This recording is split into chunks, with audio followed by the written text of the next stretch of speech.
केंद्राप्रमाणे महाराष्ट्रातलं सरकार हे घाबरलेलं सरकार आहे। भ्रष्टाचाराने कमावलेला पैसा हा राज्य सरकारकडे असल्याचा आरोप नाना पटोलेंनी केलाय। तर दिल्लीमध्ये बसलेल्या दोन नेत्यांचं एटीएम महाराष्ट्र आहे, त्यामुळे महाराष्ट्राला कंगाल करणाऱ्यांचं एटीएम बंद करण्याचं आवाहन पटोलेंनी केलंय। मवियामधून मुख्यमंत्री कुणी व्हायचं हे नेते ठरवतील असंही पटोले म्हणाले। आणि आता आजच्या निवडणूक 90,000 कोटीच्या रस्त्याची टेंडर काढली, त्याचे श्रीयुत रानडे या ठिकाणी तसं ते घाबरलेलं सरकार आहे, तसं महाराष्ट्रातलं सरकार घाबरलेलं आहे। रोज काही ना काही नवीन जी.आर. काढण्याचा प्रयत्न ते करतात। महाराष्ट्रामध्ये आता विरोधकांना त्यांच्या विरोधात मोर्चे पण काढता येणार नाही। मोर्चे काढले तर गुन्हे दाखल होणार।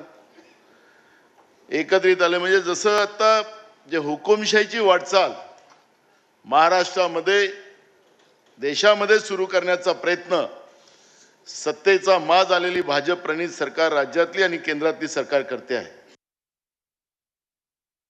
भ्रष्टाचाराने मोठ्या प्रमाणात कमवलेला पैसा राज्य सरकार जवळ आहे।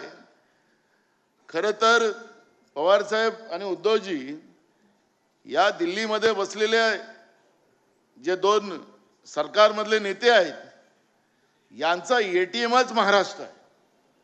याचं एटीएमच महाराष्ट्र आहे आणि मोठ्या प्रमाणात महाराष्ट्रातला पैसा हे दिल्लीत मध्ये बसलेले हम दो हमारे दो हे मोठ्या प्रमाणात घेऊन जाऊन या महाराष्ट्राला कंगाल करण्याचं, महाराष्ट्राचा भंगार करण्याचा जो प्रयत्न या लोकांनी सुरू केलेला आहे, यांचं एटीएम आता आपल्याला या निवडणुकीमध्ये विधानसभेमध्ये बंद करायचं आहे।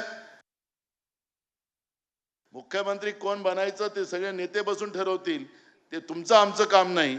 आणि त्या माध्यमातून आपण महाराष्ट्रामध्ये महाविकास आघाडीचं सरकार, एक बहुमताचं सरकार आणण्याचा संकल्प करून या ठिकाणी तो आपण सगळे जाऊ।